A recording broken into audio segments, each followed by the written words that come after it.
So our mandate is to collect and preserve and interpret the history of working people in the Ottawa area.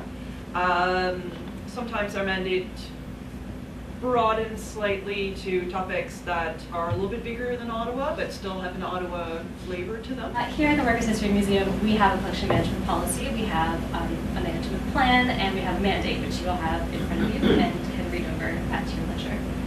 But basically what it says is that we only collect material that supports our mandate, which is to preserve and interpret the history of workers in the Ottawa region and the Ottawa Valley. We only collect material that we have sufficient human resources to process, material that we have the funds to support because storage is money, and things that are only in good condition and are not damaging to things around. Those are basic principles that most museums use in order to define their collection. What we're going to do today is we're going to look at objects that a donor has brought in. So we're going to go through the process. You guys are going to be the museum official.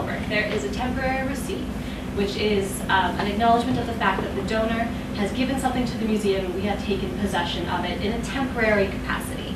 This is because you don't want to take an item and say you're going to keep it forever if you can't actually keep it forever. On the back of the form is a historical summary sheet. This is basically an interview between you and the donor. It's to get as much information about this object as humanly possible.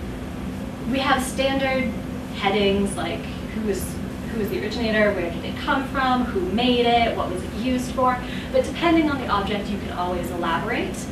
So for example, if we have a typewriter here as an example, you can ask who used this during their lifetime. Do you know of any important documents that were typed on this typewriter? Do you know if it traveled with the owner? Did the owner always live in Ottawa? Things like that. You can always elaborate on the form. The idea is to get as much information as possible while you're interviewing the donor, because sometimes donors, they know a lot about their own items and they forget that you don't know anything. And this is where the other forms come in. We have a condition report, which is attached to all the accession registers. These are forms that basically you fill out to determine whether or not the object is in good condition or not. At this point, it's used as an assessment. And we also have artifact assessment forms, which is what goes to our committee to recommend to the board whether or not we take an item. The whole idea behind having really good historical summaries is that someone else is assessing the artifact. You are determining whether or not if it's the mandate, if it's the condition, if it's which collection we have, based on what is on that form. If there's not enough information on that form, we don't have enough information to make a good decision. So that's why paperwork is really important. So we did a bit of Googling and tried to figure out, we got a bit of a date range of when it was made, but of course I'm sure you have more secrets about it that you can let us know, stuff we couldn't. I would have dated it at, and I haven't done a lot of research on it, so you're probably more up to date than I am. I would have dated it as a machine from the 40s. Okay, we found that, I mean that's very possible, we found that they started making the Underwood Noiseless 1927, so Really? it's after then. And then earlier than that, but Yeah. it didn't become part of the Elliott Fisher Yes. Limited Company until 1927. Yes, that is Okay. correct. So that 1927, and then we found another website that puts these sort of 20s to 30s. So this is probably when it was manufactured, we think. But I mean, it could be that they still manufactured it after Well, then as well too. It's right? perfectly possible it Yeah. was made in that period, and it came into my family's possession Oh. in the 40s. It was used in my parents' business. Mhm. I find it interesting because it has this very long carriage, Yes. which makes That's me think that it might have been a wartime machine with Bigger plane. bigger Yeah. plans or documents. Yeah, I was thinking too in terms of journalism, because sometimes, you have larger format pages Mhm. as well, but I really don't know. Yeah.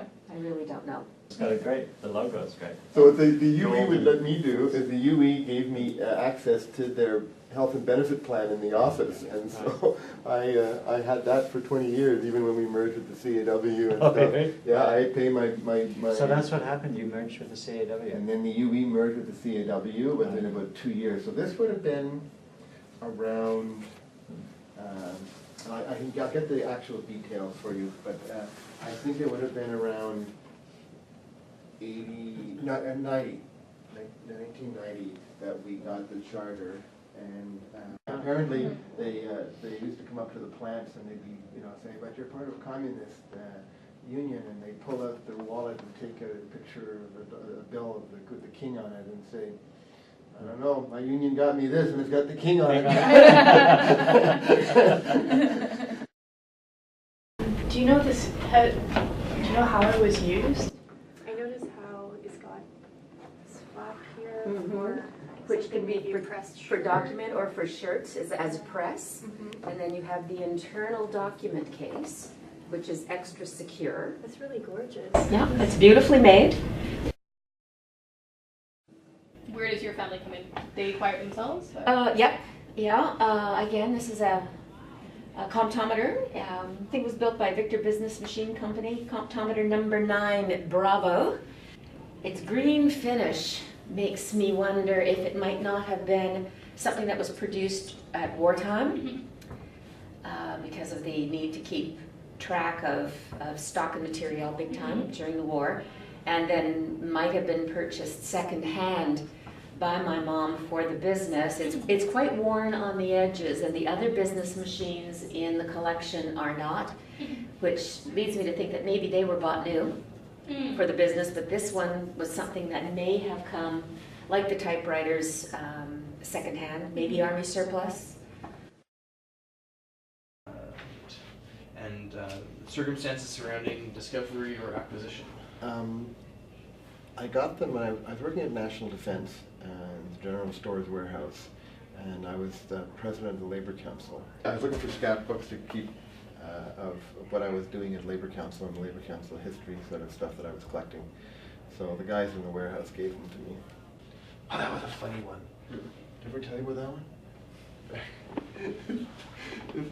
They had these Soviet people attending, so like they had a trade unionist, they had a doctor, and a publisher of a paper, and so on. And we had Russell Mills from The Citizen, and Ralph Sutherland, a doctor, and then we had myself as a labor person. And we were all going to have this panel, and Russell Mills started off, and he said some very derogatory things about the Soviet Union. And so they all got up and they stormed out and left myself and Ralph Sutherland sitting on this thing.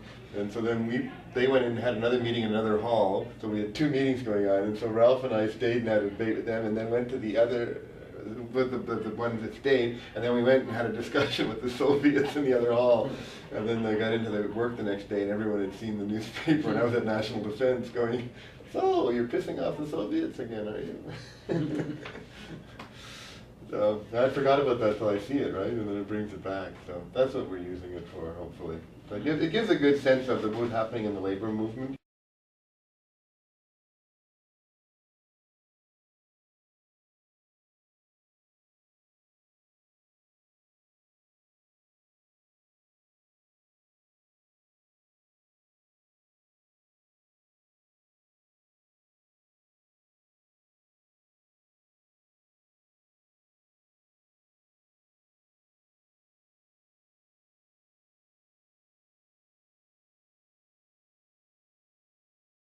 Do you bring in scrapbooks? Are these yours or these pens? No, those are pens. Okay, good to know. We're sorting. Okay.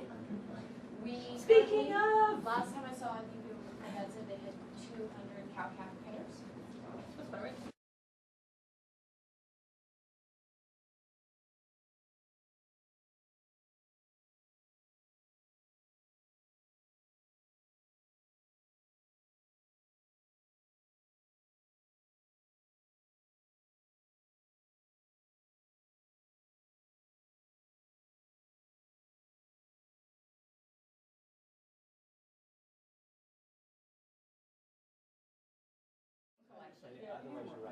Yeah.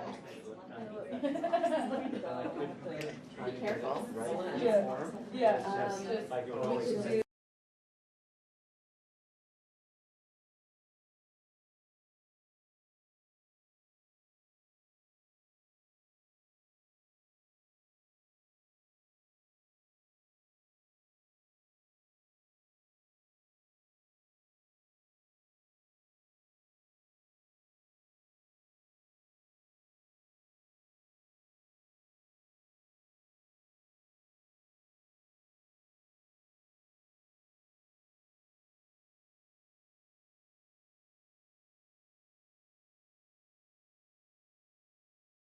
So we have this one, there's the Remington with the round carriage, that's old.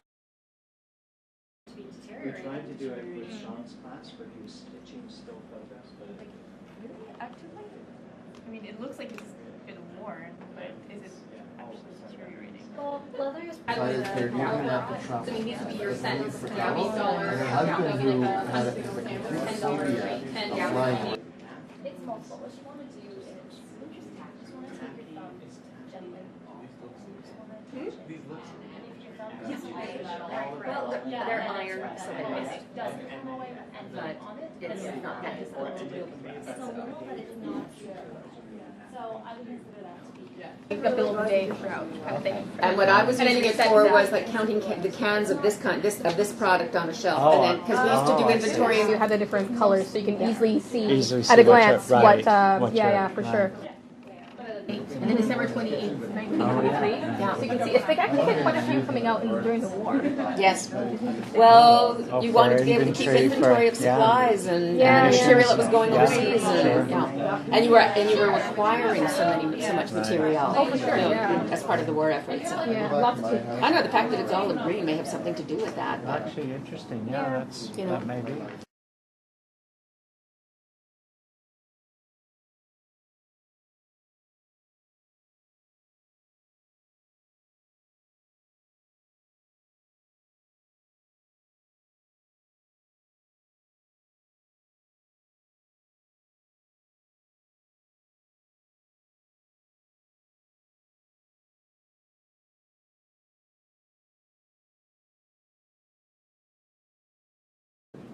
For acquisition, the collection part, I'm not sure. But Right. So we didn't explain that earlier. One of the distinguishing features between the permanent collection and the education collection is that although they both relate to workers' history, they don't, items in the education collection don't necessarily fit all the components of the mandate or the development plan. So for example, if we have a whole set of agricultural shovels, for example, but we have no idea where they were manufactured or where they were used, and the provenience isn't clear, are they related to labor? Yes, farm labor specifically. Are they part of our mandate because it's from Alabama? We're not sure.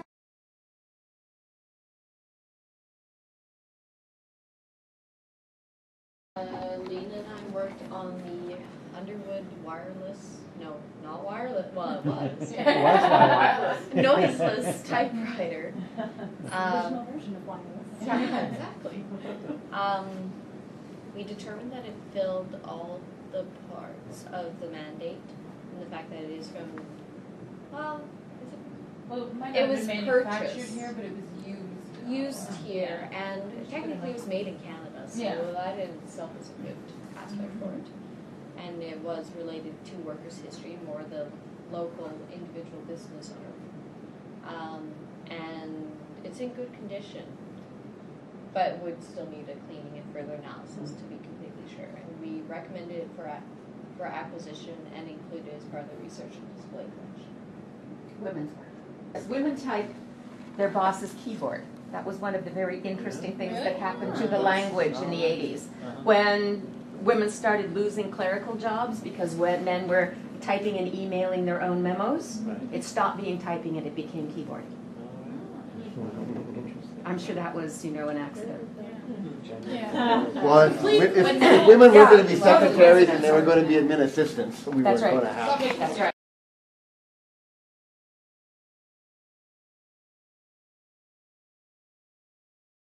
I had the leather suitcase, and it has a really fascinating history, which unfortunately is not really related to Ottawa history, so I don't know to what extent it could be told. It belonged to her uncle, who was an ethnomusicologist who traveled to Europe to study the roots of folk Quebec music, which is absolutely awesome. But I have recommended it for acquisition nonetheless because it could be used in the education collection for programming because you have to take objects to schools, and Naomi was talking about how they were thinking about doing some sort of immigration programming, and it could be used to carry objects thematically that relate to immigration because it is the type of trunk that would have been used on steamships or steam trains, and it looks the part. the second artifact I worked on was Ken's UE president jacket, and it ticks all the boxes as well. It originated in the Ottawa area. Ken is the first president of the UE 567 in the city. Of course, related to workers' history and labor history there, and it's got a clear provenance and ownership as he's sitting in this room. It's a very reasonable condition. Seems I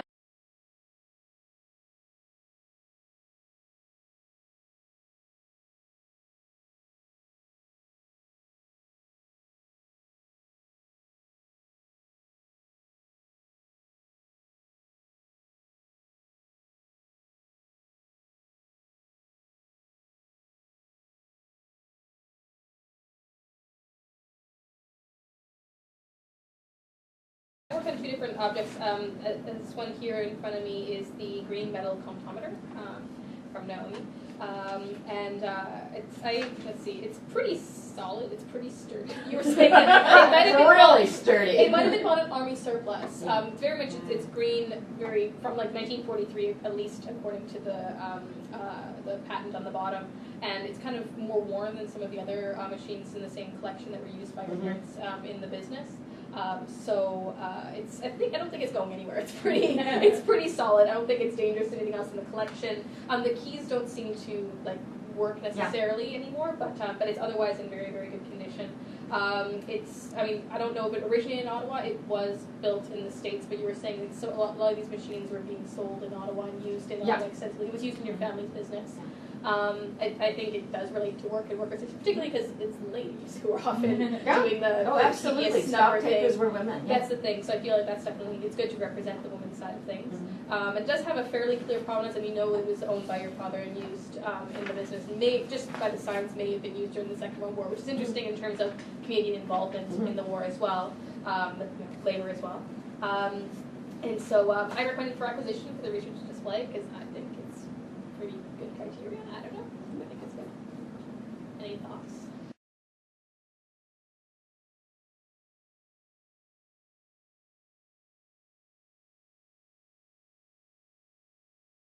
Gone away and thought about it for a week or whatever, by all means contact Santa or Lindsay. No deadline on any of this. It says any other individuals who may have additional information, maybe also a reference section, because if we do some research, sometimes a website or a book or a publication that could be useful about, because I didn't on comptometers. I didn't do much research, but this person who owned it, there is information out there about him, so I could have written names of books or something. Yeah, right. That makes sense. These are also just primary reports too, right? They are. The process It's the beginning of the process. Yes, this is the beginning. So what would happen after this is that there's a group of us and we sit down and we basically go through the forms, go through the assessment forms, make up lists. The lists then go to the board. The board approves or disapproves of the list. There's 3. There's one for acquisitions for permanent collection, one's for educational material, and then rejects. And once that goes through, then the artifacts actually have to be properly assessed and cataloged. The cataloging process is much more involved. It's much more in-depth. The condition reports are much more in-depth. At that point, we would happily have a part 2 of the workshop to do that in more depth and detail. We did actually talk about that last year, Yes. didn't we, about having a part 2. But we can actually do it this year. We can actually do it this year. Yep. All right, so we will be in touch. We will plot over gelato. Okay. And after we then decide to acquire something, we need people then to go and research.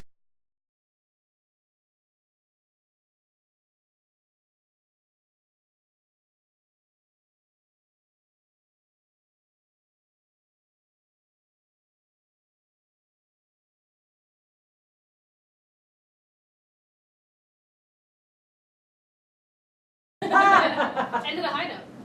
yes. Oh, sorry, that's a low note.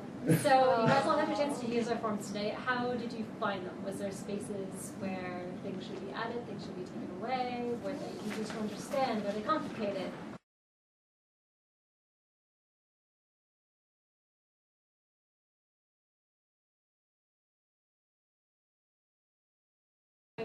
So the first machine I worked on had the ink as well, and I was kind of because they're both in the same artifact number, they're associated with each other, but it's but there wasn't quite enough space for 2, but do we use a separate form, or I think that was but it's really kind of weird to just do a whole separate form for this small tube of ink. So, yeah, I'm just wondering if it's possible to have a little bit more space on the form. On which one specifically? On the condition report? The condition report. Because there's just like the type of collection that we are recommending it for. Yeah. Like mine had a specific intended use. So maybe just like a place for suggestions. Or And- notes. Or notes, Yeah. like in archives, we usually acquire documents based on their primary or secondary use value or third use value. And it's sort of part of the process of acquiring and deciding whether or not it'd be useful. So I don't know, I just think that maybe for people who then will eventually use this artifact, that they've got a little section, oh, someone's thought about this that could be used, and then it might like trigger some ideas later. I don't know how valuable that would be for you guys, but.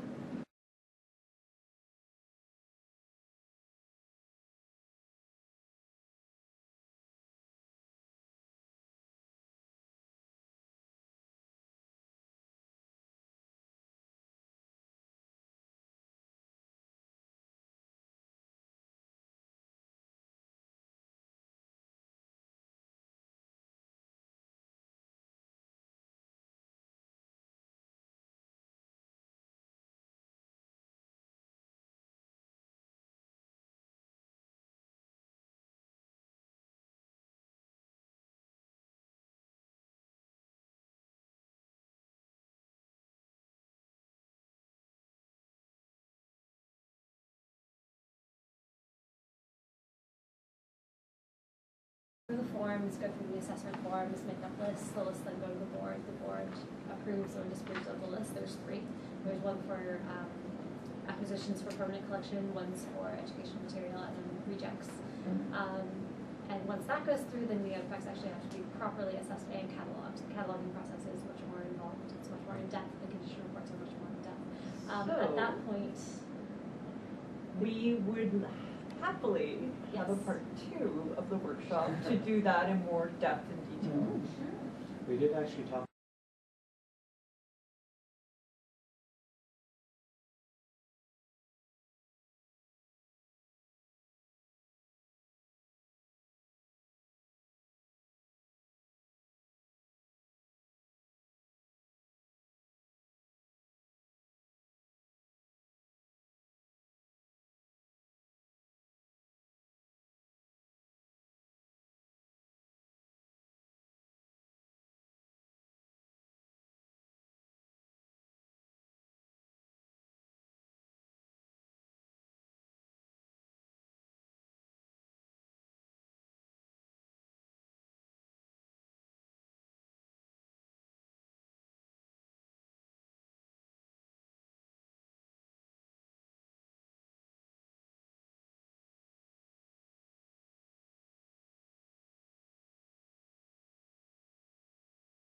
Share command, baby. Yeah, exactly.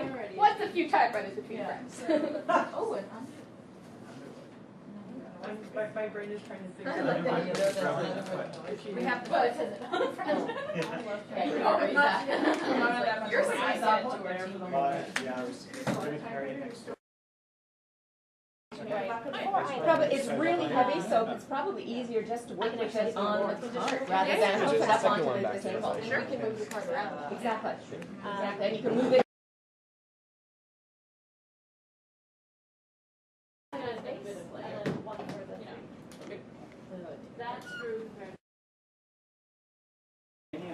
Oh, that's right, that's the creating the next board. Yeah. So we have this one, there's the, to be We deteriorated. tried to do it with Sean's class for his stitching still photos, but it Really actively?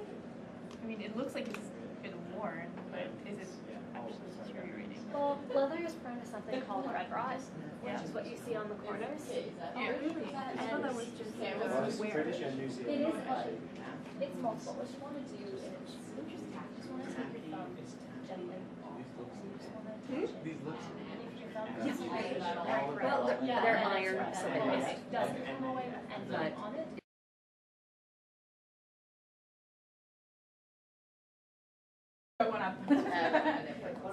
There's no other word for it, is there? So who wants to? It's just like, It's kind of like Amateur. Away from all this. And kind of like awkward too. Awkward. Like lame and awkward together. Yeah.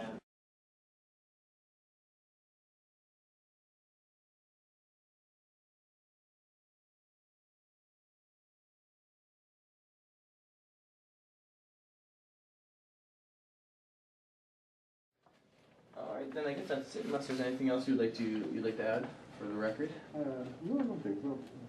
It looks like there's tons of stuff in there. So I was just looking through it myself. Yeah, it's a great piece of history. I forgot about that till I see it, right? And then it brings it back. So that's a good history. Yeah, It gives a good sense of what's happening in the labor movement. And it's very eclectic. Like I put pictures in here of where the offices were, you know. Ever tell you about that one? And some stuff I grabbed from. They had these Soviet people attending, so